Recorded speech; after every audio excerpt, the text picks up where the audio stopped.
पांजो हुक्म सादर फरमायो आ, लेकिन कुछ एड़ियूं जगहूं हन, कुछ अहिड़ा हुक्म हन जेके मुझे करीम रब मुझे मदीने जे मीर के फरमाया ओ मुझा दिलबर तूं चो ये छो न चवा मुझे करीम रब पांजे वहदानियत जो तारुफ करायो तदे भी रब फरमायो त कुल हुवल्लाहु अहद ओ मुझा हबीब तूं चो त अल्लाह हिक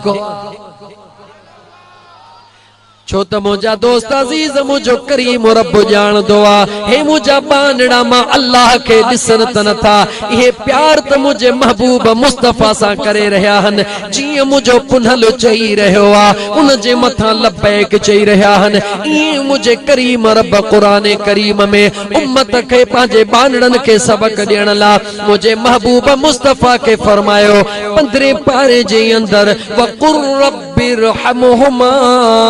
ओ मुझा महबूब मुस्तफा जी मुझा करीम रब चओ पंहिंजे गुलामन खे त दुआ घुरन कंहिंजे ला पंहिंजे अब्बे ऐं अम्मा जे ला केर तो हुकुम करे चो मुझो अल्लाह केर तो हुकुम करे बड़ी गाला केर तो हुकुम करे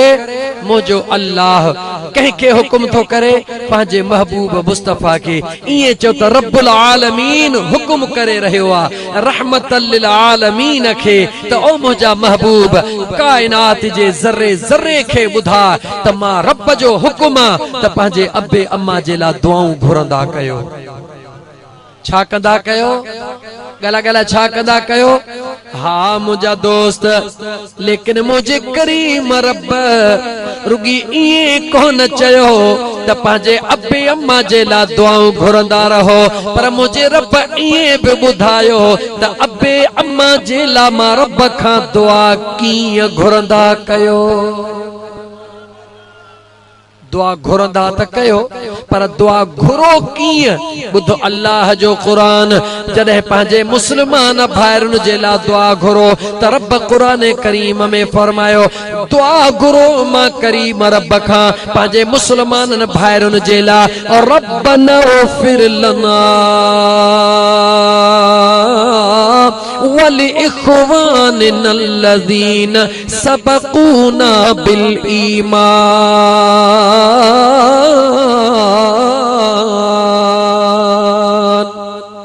पाजे मरी वियल भाइरुनि जे लाइ दुआऊं घुरो ओ असांजा परवरदिगार असांजे मरी वियल भाइरुनि खे मुआ फरमा मुझो रब तो फरमाए पर जॾहिं अब्बे ऐं अम्मा जे लाइ दुआ घुरो त कीअं घुरो मुझो रब तो फरमाए त दुआ घुरो रब्बिरहमुहुमा कमा रब्बयानी सगीरा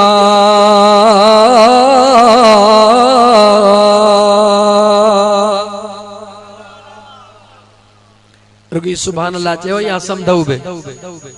गौर सां तर्जुमो बुध मुझे अल्लाह फरमायो जॾहिं अब्बे अम्मा जे ला दुआ घुरो दुआ कंहिंखों घुरबी आ गला कंहिंखां घुरबी आ वो मुझो रब समझाए रहियो आ मुझे हबीब पाक अलैहिस्सलातु वस्सलाम के हुक्म करे रहियो आ त मुझा दिल पर पंहिंजे गुलामन खे बुधा त अब्बे अम्मा जे ला मां रब खां हीअं दुआ घुरन कीअं रब्बिरहमुहुमा ओ असांजा परवरदिगार ओ असांजा पैदा कंदड़ ओ रिज़्क़ रोज़ी ॾींदड़ रब रब्बिरहमुहुमा उन्हनि ते रहम फरमा यानी मुझे अब्बे अम्मा ते रहम फरमा कमा रब्बयानी सगीरा ये उन्हनि ते रहम कर मौला जीअं नंढड़े लाकू उन्हनि मूं ते रहम कयो हुयो गौर त कर मुसलमान दुआ तुझे अब्बे अम्मा जे ला सेखारे मुझो रब रहियो आ यानी अब्बे अम्मा जी एडी इज्जत मुझे रब जे दरबार में आ इए दुआ घुरो रब्बिरहमुहुमा ओ मुझा करीम रब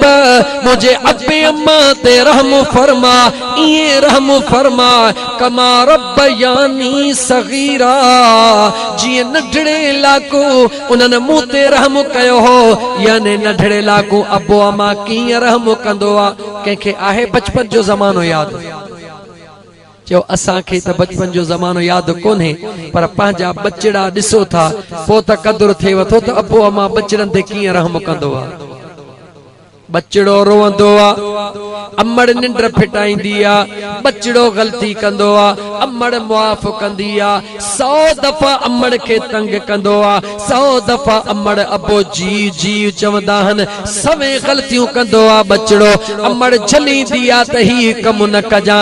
बांबड़ा पाए वञी उहो कमु कंदो आहे 100 दफ़ा वेंदो आहे खिली अमड़ मोटाए खणंदी आहे 100 दफ़ा किरंदो आहे बिस्मिल्लाह करे उथारींदी आहे 100 दफ़ा पंधड़ो कराईंदी आहे यानी जीजल अमड़ हिसाब ई कान कंदी आहे नंढपण में कंहिं बि ॻाल्हि जो हिसाब कान कंदी आहे इहे ग़लतियूं मुआफ़ कंदी आहे मुंहिंजो रब थो फरमाए मुंहिंजा बानड़ा मां अल्लाह खां बि इहे दुआ घुर ओ मुंहिंजा मौला मुंहिंजे अबे अम्मा ते रहम कर पर रहम इहे कर जीअं नंढड़े लाॻू उन्हनि मूं ते रहम कयो यानी उन्हनि जूं ग़लतियूं सभई मुंहिंजा करीम रब मुआफ़ करे छॾे।